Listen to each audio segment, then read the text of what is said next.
প্রিয় ছাত্রছাত্রীরা, নিশ্চয় তোমরা ভালো আছো এবং মন দিয়ে পড়াশোনা করছো। এক্সাম আর খুব বেশি দূরে নেই। তোমরা মন দিয়ে পড়াশোনা করো, পড়াশোনাটাকে কন্টিনিউ করো। আশা করি তোমাদের নোট বানানো বা নিজের মতো করে নোট তোমরা বানিয়েও ফেলেছো। তারপরেও তোমরা জানো যে এলিট প্রত্যেকটা চ্যাপ্টারের পর নোটস প্রোভাইড করে। আমার চ্যাপ্টারগুলোর নোটগুলো তোমাদেরকে প্রোভাইড করে দেওয়া হবে। আজকে যে জিনিসগুলো আমরা নিয়ে আলোচনা করব সেটা হচ্ছে তোমাদের ইউনিট 10-এর চ্যাপ্টার 14, মানে লাস্ট। আমরা আজকে চ্যাপ্টার নিয়ে আলোচনা করব। এই চ্যাপ্টারে আমরা কি পড়ব? আমরা যে চ্যাপ্টারগুলো পড়ে এসেছি, বিশেষ করে ইকোলজির ইউনিট 10-এর, যেখানে ইকোলজি অ্যান্ড এনভায়রনমেন্ট পড়েছি, ইকোলজির বিভিন্ন কম্পোনেন্ট পড়েছি, বায়োডাইভার্সিটি অ্যান্ড কনজারভেশন নিয়ে পড়েছি। বায়োডাইভার্সিটি আর কনজারভেশন পড়তে গিয়ে বেশ কিছু ওখানে যে চ্যালেঞ্জ ছিল সেই চ্যালেঞ্জগুলোও দেখেছি, যে কোনো একটা জিনিসকে যদি কনজার্ভ করি, বিশেষ করে আমরা ওয়াইল্ড লাইফের কথা বলেছি, তো ওয়াইল্ড লাইফ কনজারভেশনের ক্ষেত্রে কি কি চ্যালেঞ্জেস থাকতে পারে সেই জিনিসগুলো নিয়ে আমরা আলোচনা করেছি। আজকে যে জিনিসটা নিয়ে আমরা আলোচনা করব সেটা হচ্ছে এনভায়রনমেন্টাল ইস্যুজ। পরিবেশ দূষণ বলার থেকে এনভায়রনমেন্টাল ইস্যুজ বলাটা বেশি বেটার, এবং সিলেবাসেও এটা তোমাদের রয়েছে। তো পরিবেশ দূষণ এখানে জেনারেলি আমরা পড়বো না, কিছু এনভায়রনমেন্টাল ইস্যুস যেগুলো এখন বর্তমানে প্রচন্ড পরিমাণে দেখা যাচ্ছে সেই ইস্যুসগুলো নিয়ে, এবং তার যে একটা সম্ভাব্য পথ, যে কোন পথে আমরা যদি এগোই তাহলে এই ধরনের ওয়েস্ট ম্যানেজমেন্টগুলো করতে পারবো, বা যে ধরনের পলিউশনগুলো হচ্ছে, পরিবেশ দূষণ যেগুলো হচ্ছে, সেগুলোকে আমরা কতটা অ্যাভয়েড করতে পারবো। এখানে পরিবেশ দূষণ পুরোপুরি আমরা পড়বো না, বা প্রত্যেকটা জিনিস, জল দূষণ, বায়ু দূষণ, হ্যাঁ, এই সমস্ত এই রেটে এইভাবে জিনিসগুলোকে দেখবো না। কিছু কিছু বিষয় আছে যেগুলো আমাদের সিলেবাস রিলেটেড, সেই জিনিসগুলো নিয়ে আমরা আলোচনা করব। তো চলো দেখি যে কি রয়েছে এই বিষয়গুলোতে, যেখানে আমরা এনভায়রনমেন্টাল ইস্যুজ এর মধ্যে আমরা পাবো। হেই, এলিটাপে উচ্চ মাধ্যমিকের প্রতিটি সেমিস্টারে পড়াশোনা হবে আরো সহজ, কারণ সেখানে তুমি মাত্র 10 টাকায় পেয়ে যাবে বাংলা, ইংরেজি সহ আর্টস এবং সায়েন্সের সমস্ত বিষয়ের এক একটি চ্যাপ্টারের ভিডিও লেকচার, সাজেশন ভিত্তিক নোটস এবং সাজেশন ভিত্তিক প্রশ্নোত্তর। সেখানে ক্লাস 12-এর ছাত্রছাত্রীদের জন্য থাকছে 400-টির বেশি ভিডিও লেকচার, 600-টির বেশি পিডিএফ নোটস এবং প্রতিটি টপিক বা চ্যাপ্টার থেকে সাজেশন ভিত্তিক প্রশ্নোত্তর, সাথে প্রতিটি বিষয়ের বেস্ট টিচার্স এবং টিচার্সদের সাথে সরাসরি চ্যাট করে তোমরা তোমাদের ডাউট ক্লিয়ার করতে পারবে। এই কোর্সে তোমরা 6 মাসের জন্য এত কিছু পেয়ে যাচ্ছ, যার মূল্য মাত্র 10 টাকা প্রতি চ্যাপ্টার। তাহলে আর দেরি নয়, এখনই এলিট অ্যাপ ডাউনলোড করো এবং পড়াশোনা শুরু করে দাও। প্রথম কথা যদি আমরা দেখি, তাহলে এই যে এনভায়রনমেন্টাল ইস্যুস বলছি, এই এনভায়রনমেন্টাল ইস্যুস তোমরা যদি এই ছবিটা দেখো, এই ছবিটার মধ্যেই বুঝতে পারবে যে এই প্রবলেমটা কি কি প্রবলেমের সম্মুখীন আমরা বর্তমানে হচ্ছি। এটা যদি একটা জাস্ট আমরা একটা পার্টিকুলার একটা জায়গা দেখি, যেখানে কি হচ্ছে, যে সমুদ্রকে ধরা হয়েছে, সেই সমুদ্রে আমরা কি দেখতে পাচ্ছি, প্রচুর পরিমাণে প্লাস্টিকে ভর্তি। সেই সঙ্গে সঙ্গে প্ল্যান্টস এখানে রয়েছে, প্ল্যান্ট কমিউনিটি রয়েছে, অবভিয়াসলি সেখানে প্ল্যান্ট কমিউনিটি রয়েছে। কিন্তু এই প্ল্যান্ট কমিউনিটির মধ্যে কে এখানে জায়গা করে নিয়েছে? প্লাস্টিক্স। এই যে প্লাস্টিক, এই প্লাস্টিক ডিগ্রেড হতে, মানে এর পচন ঘটতে বহু বছর লাগে, বহু বহু বহু বছর। স্বাভাবিকভাবে এই জায়গাটা এ কি করে নিয়েছে? অকুপাই করে নিয়েছে। তাহলে এ যদি অকুপাই করে নেয় প্লাস্টিকটা, আর এখানে আমরা কি দেখতে পাচ্ছি? প্ল্যান্ট কমিউনিটি রয়েছে। এই প্ল্যান্ট কমিউনিটি আস্তে আস্তে যদি মারা যায়, তাহলে এই প্লাস্টিক থেকে কোনো লাভ নেই, কারণ আমরা আস্তে আস্তে মারা যাব। সুতরাং পরিবেশের ক্ষতি আমরাই প্রত্যক্ষভাবে করছি। এই যে প্লাস্টিক ব্যবহার এবং প্লাস্টিকের সঠিক যে তার ম্যানেজমেন্ট, ওয়েস্ট ম্যানেজমেন্ট, সেই ওয়েস্ট ম্যানেজমেন্টটা যেহেতু আমরা অ্যাপ্লাই করছি না, এবং প্রপার যেখানে যত্রতত্র আমরা প্লাস্টিক ছড়িয়ে ছিটিয়ে ফেলছি, সেই জন্য কি হচ্ছে, আমাদের যে ইকোসিস্টেম, আমাদের যে পরিবেশ, সেই পরিবেশ দূষণ হচ্ছে। এই পরিবেশ দূষণের হাত থেকে রক্ষা পেতে গেলে আমাদেরকে প্রপার ওয়েস্ট ম্যানেজমেন্ট শিখতে হবে। সেই জন্য এই টপিকে বা এই চ্যাপ্টারে আমরা কিছু জিনিস দেখব, যেগুলো নিয়ে আমরা এটাই বলবো যে এই ধরনের যদি ওয়েস্ট ম্যাটেরিয়াল হয়, তার ম্যানেজমেন্ট কি রকম হতে পারে। তাহলে পরিবেশ দূষণ ও প্রাকৃতিক সম্পদের অবক্ষয় বর্তমান বিশ্বের অন্যতম বড় সমস্যা। অবশ্যই তুমি যদি বাড়িতে বসে বাড়ির বাইরে চারপাশে দেখো তো তাহলে তুমি বুঝতে পারবে যে কি বড় সমস্যার সম্মুখীন আমরা হতে চলেছি বা সম্মুখীন হচ্ছি। শুধু প্লাস্টিক, শুধু প্লাস্টিক, শুধু প্লাস্টিকই নয়, যদি তোমরা করো, ঘরের বাইরে বেরো, তাহলে দেখতে পাবে যে ধুলি কণা, মানে বাতাস যেন একদম পুরো বিষিয়ে গেছে। যারা মোটামুটি সাম্প্রতিককালের খবর মোটামুটি একটু রাখো তারা জানো দিল্লির এখনকার এয়ার কোয়ালিটি ইন্ডেক্স কতটা মানে হাই, ঠিক আছে? তো এগুলো হচ্ছে সবই কিসের ফল? এগুলো হচ্ছে পরিবেশ দূষণের ফল। এই পরিবেশ দূষণ কারা করছে? মানুষই করছে। ম্যাক্সিমামটা হচ্ছে কি ম্যানমেড। এই ম্যানমেড পলিউশনটা হচ্ছে ঠিকই, কিন্তু তার সঠিক প্ল্যান, তার সঠিক পলিউশনটাকে যে আমরা রোধ করব তার সঠিক প্ল্যান বা সঠিক ওয়েস্ট ম্যানেজমেন্ট আমাদের না থাকার জন্য দিন দিন কি হচ্ছে, আমাদেরকে ভয়ঙ্কর সমস্যার সম্মুখীন হতে হচ্ছে এবং হতে হবেও, যদি আমরা এটাকে না নিয়ে আলোচনা করি এবং সঠিক পদক্ষেপ না নিই। এই প্রেজেন্টেশনে আমরা কি করব, বজ্র ব্যবস্থাপনা এবং সফল পরিবেশ আন্দোলন সম্পর্কে আলোচনা করব। এখানে কিছু না কিছু মেন সমস্যা ওয়েস্ট ম্যানেজমেন্টের, সেগুলো নিয়ে, এবং এই রিলেটেড আমরা যে পাস্ট প্রত্যেকটা জিনিসই তো আমরা সবকিছু থেকে ইন্সপায়ার হই, ইন্সপিরেশন পাই। আমরা দেখব কিছু পরিবেশ আন্দোলন, যে পরিবেশ আন্দোলনগুলোকে আমাদেরকে পরবর্তীতে ভাবতে সাহায্য করবে। কারণ আমরা এর আগেও এই ধরনের প্রবলেমের সমস্যা আমাদের অনেক পূর্বপুরুষরা হয়েছিল, তারা আন্দোলনের মাধ্যমে কি হচ্ছে এই জিনিসটাকে রোধ করেছিল। তাহলে ভবিষ্যতে যদি আমাদেরকে, তোমরা জানো আরাবল্লীর কেস, এখন আরাবল্লীতে পুরো আরাবল্লী রেঞ্জকে এখন কি করা হচ্ছে, যে পুরো মাইনিং করা হচ্ছে, পুরো ভেঙে গুড়িয়ে দেওয়া হবে এবং অলরেডি অনেকটা হয়েছে। আন্দোলন যদি না হয় তাহলে এই যে আরাবল্লী রেঞ্জ, এই আরাবল্লী রেঞ্জকে পুরো দুমড়ে মুচড়ে দেবে, ভেঙে ফেলবে। স্বাভাবিকভাবে ভারতের ওই আরাবল্লী রেঞ্জের আশেপাশে যে স্টেটগুলো রয়েছে তারা তো এফেক্টেড হবেই, টোটাল ইন্ডিয়ার যে ক্লাইমেট এবং তার যে ইকোসিস্টেম, সেই ইকোসিস্টেমের উপর ভীষণভাবে প্রভাব পড়বে। সুতরাং যে কোনো অন্যায় হোক বা যে কোনো সমস্যা হোক, সেই সমস্যার সম্মুখীন আমাদেরকে হতেই হচ্ছে, এবং সেই জিনিসটা যদি আন্দোলনের প্রয়োজন হয়, সেই আন্দোলনে আমাদেরকে সরাসরি পদক্ষেপ গ্রহণ করতে হবে। কারণ এখানে কোনো হিংসার দরকার নেই, এখানে আমরা কি করছি, আমাদের পরিবেশকে বাঁচানোর জন্য লড়াই করছি। সুতরাং যারা পরিবেশ বাঁচানোর জন্য লড়াই করবে তাদেরকে আমাদেরকে সাপোর্ট করতেই হবে। সুতরাং দেশের ইকোসিস্টেমকে এবং পরিবেশকে, বা আমার সারাউন্ডিং যে আশেপাশের পরিবেশ, সেই পরিবেশকে নির্ভেজাল রাখতে আমাকে যে যে পদক্ষেপ করা প্রয়োজন, সেই পদক্ষেপ যদি আমি না করি, তাহলে নিকট ভবিষ্যতে আমাদের ভীষণ প্রবলেমের সম্মুখীন হতে হবে। আমরা কি আলোচনা করব, solid waste management. Solid waste management জিনিসটা কি, তোমরা বাংলাটা দেখে বুঝতে পারছো যে কঠিন বর্জ্য ব্যবস্থাপনা। এই সলিড ওয়েস্ট ম্যানেজমেন্ট যদি না থাকে, দেখতে পাচ্ছ এখানে গার্বেজে ভর্তি। তো এই গার্বেজ যদি আমরা ঠিকঠাক ভাবে না প্ল্যান করি, যে আমরা কিভাবে এই যে হিউজ পরিমাণ সলিড ওয়েস্ট, এই সলিড ওয়েস্টকে আমরা কিভাবে এটাকে পরিবেশ যাতে দূষিত না হয় তার প্রপার ব্যবস্থাপনা নেব, সেই নিয়ে আলোচনা। সলিড ওয়েস্ট বলতে গৃহস্থালী মানে বাড়ির, শিল্প, ইন্ডাস্ট্রিয়াল এলাকা হতে পারে, হাসপাতাল এবং বাণিজ্যিক ক্ষেত্র থেকে উৎপন্ন কঠিন বর্জ্যকে বোঝায়। তাহলে সলিড ওয়েস্ট ম্যানেজমেন্ট কাকে নিয়ে হবে? বাড়িঘর থেকে, শিল্প, হাসপাতাল এবং বাণিজ্যিক কোনো জায়গা থেকে যে সমস্ত কঠিন বর্জ্য বেরিয়ে আসবে, সেই বর্জ্যগুলোকে বলা হবে সলিড ওয়েস্ট বা কঠিন বর্জ্য। সঠিক ব্যবস্থাপনার অভাবে এটি পরিবেশ ও স্বাস্থ্যের জন্য ক্ষতিকর।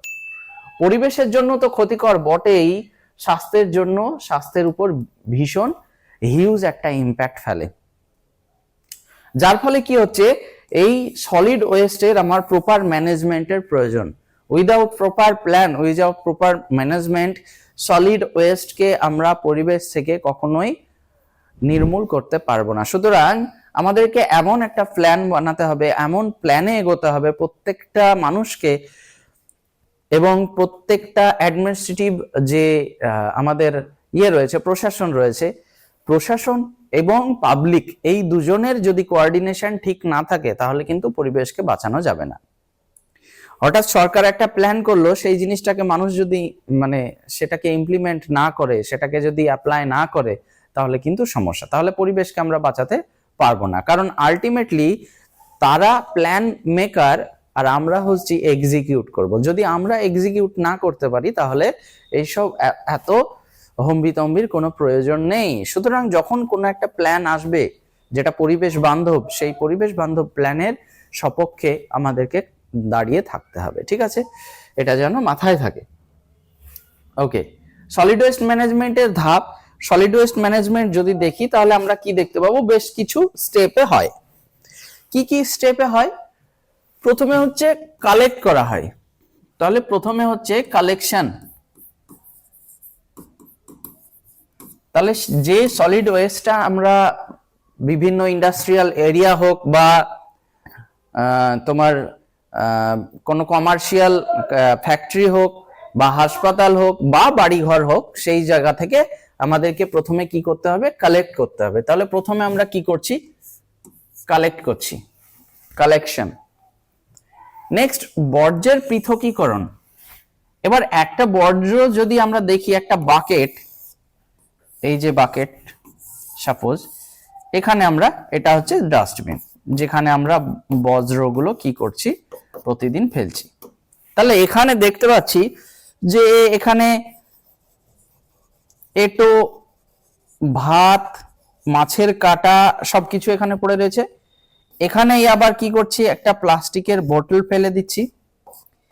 এখানেই আমার যে পুরনো মোবাইলের চার্জার, সেই মোবাইলের চার্জারটাকে ফেলে দিচ্ছি। এখানেই একটা আনইউজড বা খারাপ হয়ে যাওয়া একটা মাইক্রো চিপস, সেটাকে ফেলে দিচ্ছি। এখানে বিভিন্ন ধরনের প্লাস্টিকের ভাঙা জিনিসপত্র আমরা ফেলে দিচ্ছি। তাহলে একই ডাস্টবিনে আমরা দেখতে পাচ্ছি সমস্ত ধরনের ওয়েস্টকে আমরা কি করে দিলাম, ফেলে দিলাম। তাহলে যদি আমরা প্রথমে কালেক্ট করি, কালেক্ট করার পর কি করতে হবে, এখান থেকে সমস্ত কিছু আলাদা করতে হবে, সেপারেশন। কিসের বেসিসে? একটা জৈব, একটা অজৈব, তাহলে একটা জৈব উপাদান আর একটা অজৈব, এর বেসিসে আমি কি করব, এই ওয়েস্টটাকে আলাদা করব। আলাদা করার পর কি করব, রিসাইক্লিং। এটাকে পুনর্ব্যবহার কিভাবে করা যেতে পারে? সাপোজ দেখা গেল যে তুমি বাজারে গেছো, বাজারে গিয়ে দেখছো যে তুমি কিনতে গেলে, সাপোজ দেখা গেল একটা মুড়ির প্যাকেট, তুমি একটা মুড়ির প্যাকেট কিনলে, এই মুড়ির প্যাকেটটা কি করলো, তোমাকে মুড়ির প্যাকেটটা দিয়ে দিল একটা ক্যারি ব্যাগে, একটা প্লাস্টিক ক্যারি ব্যাগে তোমাকে মুড়ির প্যাকেটটা দিয়ে দিল। তাহলে মুড়ির প্যাকেটটা নিয়ে এসে তুমি বাড়িতে আলাদা করবে। এই প্লাস্টিক ব্যাগটাকে আমরা কি করছি, ফেলে দিচ্ছি। তাহলে এই প্লাস্টিক ব্যাগটাই যদি আমরা আবার রিইউজ করি, তাহলে কি হচ্ছে, আমরা কিছুটা পরিমাণ প্লাস্টিকের যে ইউজ, সেটাকে রিডিউস করতে পারছি। বোঝা গেল? কি করতে পারছি, রিডিউস করতে পারছি। কারণ পরের বার যদি আবার আমি মার্কেটে যাই, তাহলে আমাকে কি করতে হবে, আবার ও ক্যারি ব্যাগ দেবে, আবার আমি বাইরে ফেলবো, পরিবেশ নষ্ট হবে। সুতরাং একটা প্লাস্টিক ক্যারি ব্যাগ যদি আমি 2 দিনও ইউজ করতে পারি বা 3 দিনও ইউজ করতে পারি, তাহলেও কি হচ্ছে, রিডিউস হচ্ছে। তাহলে রিডিউস হচ্ছে, রিডিউস। এই রিডিউস তো আমরা করলাম, সেই সঙ্গে সঙ্গে আমরা কি করছি, রিসাইক্লিং। যদি কোনো একটা প্লাস্টিক যেগুলো আমরা ফেলে দিলাম, সেটাকে পুড়িয়ে হোক, সেটা থেকে অন্য কিছু বানিয়ে হোক, কোনো কিছু এমন একটা প্রসেস যাতে আমরা করব যাতে সেটাকে আবার পুনর্ব্যবহারযোগ্য করা যায়, অন্য কিছু বানালাম, ঠিক আছে? তাহলে সেটাকে বলছি রিসাইক্লিং। এই রিসাইক্লিং হওয়ার পর সেটাকে আমরা কি করছি, রিইউজ করছি। তাহলে এই যে বিষয়টা, রিডিউস, রিসাইক্লিং আর হচ্ছে রিইউজ, 3R। এক্সামে এরকম দিতে পারে যে 3R বলতে কি বোঝো? দিতেই পারে, খুব ইম্পর্ট্যান্ট একটা জিনিস। 3R বলতে কি বোঝো? তাহলে আমরা কি দেখতে পাচ্ছি? রিডিউস করব। একটা প্লাস্টিক আমি যদি বাজারে যাই তাহলে সেটাকে কি করব? আমি বারবার সেটাকে ইউজ করব। যদি ইউজ করি তাহলে আমার প্লাস্টিকের যে ব্যবহার সেটা রিডিউস হয়ে গেল, কমে গেল। নেক্সট, সেই প্লাস্টিকটা তো একটা সময় আমি ফেলবো, বা এরকম বহু প্লাস্টিক আমি অনেকবার ফেলবো। সেই প্লাস্টিকটাকে রিসাইকেল করতে হবে। রিসাইকেল করে এমন কিছু প্রোডাক্ট আসলো যেটা আবার মানুষের কি হবে? ব্যবহারযোগ্য হবে, রিইউজ যাতে আমরা করতে পারি। তাহলে এই ফরম্যাটে যদি আমরা চলি তাহলে আমরা প্লাস্টিকের যে ব্যবহারটা, সেই প্লাস্টিকের ব্যবহার আমরা অনেকটাই কমাতে পারবো এবং সলিড ওয়েস্ট ম্যানেজমেন্টের আমরা অংশীদার হতে পারবো, যে এইভাবে জিনিসটা হতে পারে। নেক্সট হচ্ছে কম্পোস্টিং। তাহলে যে জিনিসগুলো থাকলো সেই জিনিসগুলোকে আমরা কি করলাম? ডাম্প করে দিলাম, কম্পোস্ট করে দিলাম। আর নেক্সট হচ্ছে নিরাপদ নিষ্পত্তি বা ল্যান্ডফিল বা ইনসিনারেশন। ঠিক আছে, ইনসিনারেশন। তাহলে এই নিরাপদ নিষ্পত্তি হচ্ছে আমাদের আলটিমেট কি? আলটিমেট জায়গা যেখানে আমরা কি করছি? সলিড ওয়েস্ট ম্যানেজমেন্টের লাস্ট ধাপ করছি। ল্যান্ডফিল মানে কোনো একটা জমি, সেই জমিটাকে আমরা কি করে দিলাম? ভর্তি করে দিলাম।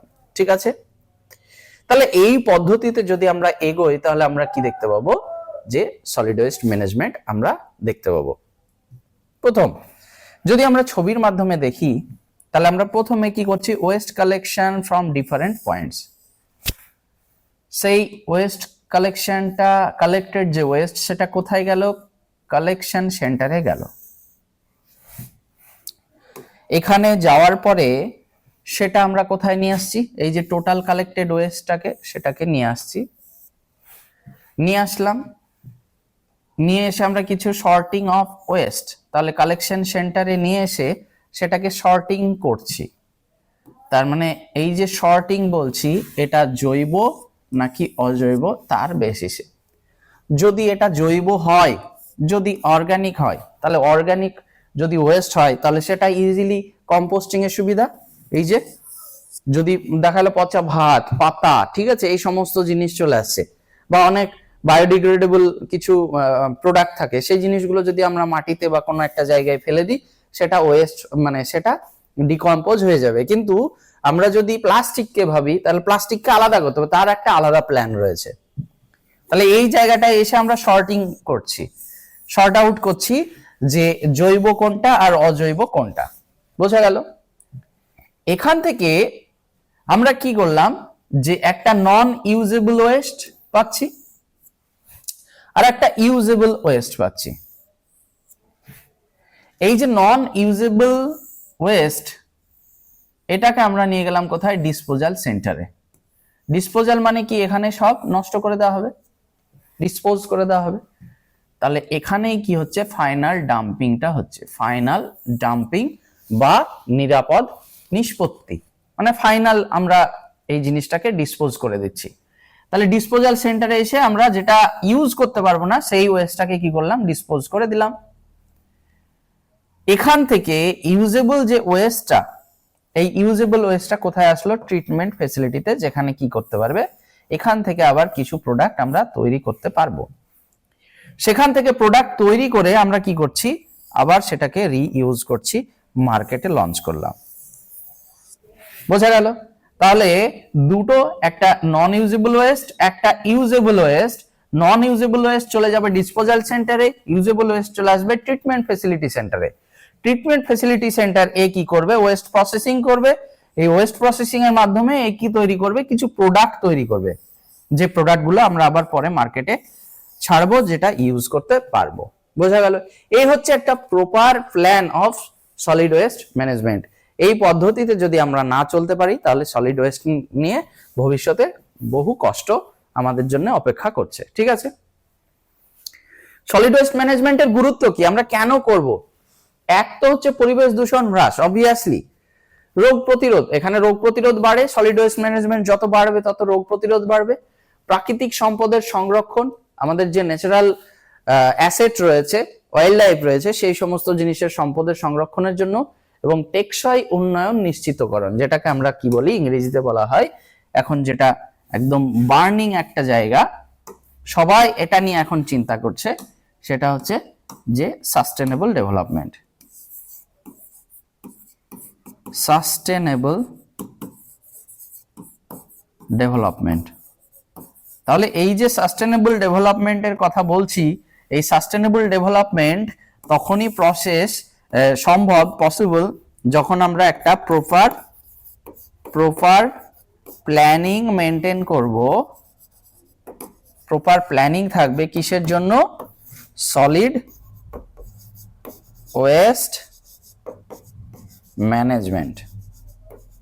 এটা যদি আমরা মেনে না চলতে পারি তাহলে আমাদেরকে এই স্বপ্ন দেখা ছেড়ে দিতে হবে যে সাস্টেনেবল ডেভেলপমেন্ট হবে। কারণ মুখে অনেক সময় অনেক কিছু বলা হয়, খাতায় কলমে অনেক কিছু থাকে, কিন্তু কাজের কাজ কিছুই হয় না। এটা তোমরা যত আস্তে আস্তে বড় হবে তত দেখতে পাবে। সুতরাং যত কাজে আমরা দেখতে পাবো তত বেটার। প্ল্যান অনেক রকমই হয়, কিন্তু কাজের কাজ যদি কিছু না হয় সেই প্ল্যান কিচ্ছু হবে না। ঠিক আছে? তো সাস্টেনেবল ডেভেলপমেন্ট যদি আমি পেতে চাই তাহলে আমাকে কি করতে হবে? প্রপার প্ল্যান থাকতে হবে। কিসের? না সলিড ওয়েস্ট ম্যানেজমেন্টের। আর সলিড ওয়েস্ট ম্যানেজমেন্টের আমরা প্ল্যান বললাম যে প্রথমে কালেকশন করতে হবে, কালেকশন করার পর কালেকশন সেন্টারে গিয়ে সেখানে ডিস্ট্রিবিউট হবে। কিসের বেসিসে? প্রথমে সর্টিং আউট হলো, তারপরে সেটা ডিস্ট্রিবিউট হবে। একটা চলে যাবে ডিসপোজাল সেন্টারে, যেটা আমরা ইউজ করতে পারবো না, আর একটা চলে যাবে ট্রিটমেন্ট ফেসিলিটি সেন্টারে, যেটাকে আমরা ইউজ করতে পারবো। এবার যেটা ইউজ করতে পারলাম না সেটা তো ডিসপোজ করে দেওয়া হলো একটা প্রসেসিং এর মাধ্যমে।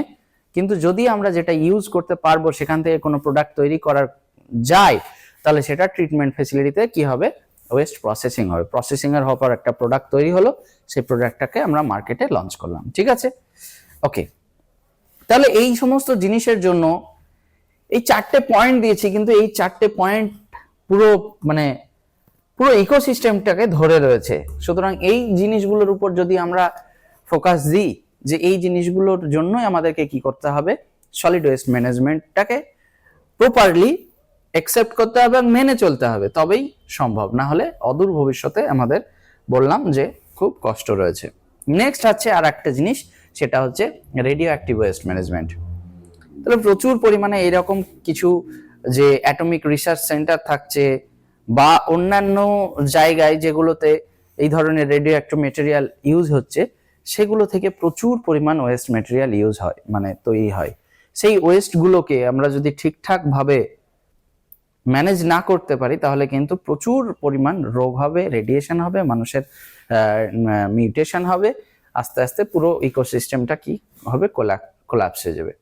তাহলে পারমাণবিক বিদ্যুৎ কেন্দ্র, যেগুলো অ্যাটমিক পাওয়ার প্ল্যান্ট রয়েছে, গবেষণাগার, বিভিন্ন রিসার্চ সেন্টার এবং চিকিৎসা ক্ষেত্র থেকে তেজস্ক্রিয় বজ্র উৎপন্ন হয়, যা অত্যন্ত বিপজ্জনক। তাহলে এই বিপজ্জনক রেডিও অ্যাক্টিভ ওয়েস্টকে আমাদেরকে প্রপারলি ম্যানেজ করতে হবে। ম্যানেজ যদি না করতে পারি তাহলে কি হবে? তাহলে রেডিও অ্যাক্টিভ ওয়েস্টের প্রকারভেদ যদি আমরা দেখি, 3 ধরনের থাকে জেনারেলি। একটা হাই লেভেল ওয়েস্ট, একটা ইন্টারমিডিয়েট লেভেল ওয়েস্ট মানে মাঝামাঝি, আর একটা হচ্ছে খুব কম লো লেভেল ওয়েস্ট। একটা লো, ইন্টারমিডিয়েট আর হচ্ছে হাই। এখানে মোটামুটি একটা পার্সেন্টেজের নিরিখে এই জিনিসটাকে দেখানো হয়েছে। রেডিও অ্যাক্টিভ ওয়েস্ট ম্যানেজমেন্টের পদ্ধতি, আমরা কিভাবে এটাকে ম্যানেজ করব? ফার্স্ট হচ্ছে সুরক্ষিত প্যাকেজিং। প্যাকেজিংটা এমন ভাবে হবে যাতে এখান থেকে কোনো ধরনের রেডিও অ্যাক্টিভ ম্যাটেরিয়াল লিক না হয় বা কোনো রকম ভাবে রেডিয়েশন না হয়, বা ট্রান্সপোর্ট ফেসিলিটি এমন হবে যাতে কোনো রকম ভাবে অ্যাক্সিডেন্ট হওয়ার ফলে এই জিনিসগুলো ব্লাস্ট হয়ে সেখান থেকে রেডিয়েশন ছড়াতে শুরু করলো, এই রকম ঘটনা যাতে না হয়। গভীর ভূগর্ভে সংরক্ষণ, এত ডেপথে রাখতে হবে যাতে সেখান থেকে রেডিয়েশন এসে পরিবেশকে ক্ষতি না করতে পারে। নিয়ন্ত্রিত পরিবহন, যেটাকে আমরা বললাম যে ট্রান্সপোর্ট সিস্টেমটাকে খুব কন্ট্রোল ভাবে করতে হবে। আর দীর্ঘমেয়াদী পর্যবেক্ষণ, সবকিছুর একটা মনিটরিং সিস্টেম যদি না থাকে তাহলে কোনো কাজই ঠিকঠাক ভাবে ফুলফিল হবে না। কারণ কি, যদি আমি দেখি যে কোনো একটা জিনিস দেখালো, তোমার বাড়িতে একটা ঘর হচ্ছে, ঘরে মিস্ত্রি লেগেছে, তুমি দেখা গেল বাড়িতে নেই, তাহলে মিস্ত্রিরা নিজেদের খেয়াল খুশি মতো রেস্ট নেবে, ইচ্ছে মতো কাজ করবে, কিন্তু তুমি যদি থাকো তাহলে কাজটা। সুতরাং মনিটরিং এর কি হবে? প্রয়োজন রয়েছে। তাই দীর্ঘমেয়াদী পর্যবেক্ষণ এখানে রাখতে হবে, যাতে সবকিছু ঠিকঠাক ভাবে প্রপার প্ল্যানে হচ্ছে কিনা সেই জন্য। ঠিক আছে, এখানে বেশ কিছু ছবি রয়েছে যেগুলো দিয়ে আমরা এটা দেখানোর চেষ্টা করছি যে কিভাবে আমরা একটা রেডিও অ্যাক্টিভ যে মেটেরিয়াল গুলো বা ওয়েস্ট গুলো সেগুলোকে আমরা কিভাবে কন্ট্রোল করব। ঠিক আছে, যে এই যে যেমন এখানে খুব সুন্দর করে রাখা আছে, এই যে এটা একটা অ্যাট অর নিয়ার সারফেস, একদম সারফেসের দিকে রেখেছে, একটা সেন্ট্রালাইজড আর একটা হচ্ছে distributed. Safe if resources are continuously committed, মানে এটা ততক্ষণই সেফ থাকবে যতক্ষণ না এই জিনিসটা কি হবে, কন্টিনিউয়াসলি কাজ চলছে। আমরা আবার কি করেছি যে এখানে বলেছি গভীর ভূগর্ভ সংরক্ষণ, এখানে দেখো সিল্ড করে রেখেছি geological disposal, safe with reduced active measures. তাহলে এটা হচ্ছে পারফেক্ট প্ল্যানিং। ঠিক আছে, একদম নিচের দিকে আমরা কি করলাম, যেটাকে আমরা বলছি জিওলজিক্যাল ডিসপোজাল। তাহলে অত দূর থেকে সিল করে আমি ওই ওয়েস্টটাকে রেখে দিলাম, ওখান থেকে আর রেডিয়েশন ছড়ানোর সম্ভাবনা খুবই ক্ষীণ, খুবই কম থাকবে। ঠিক আছে।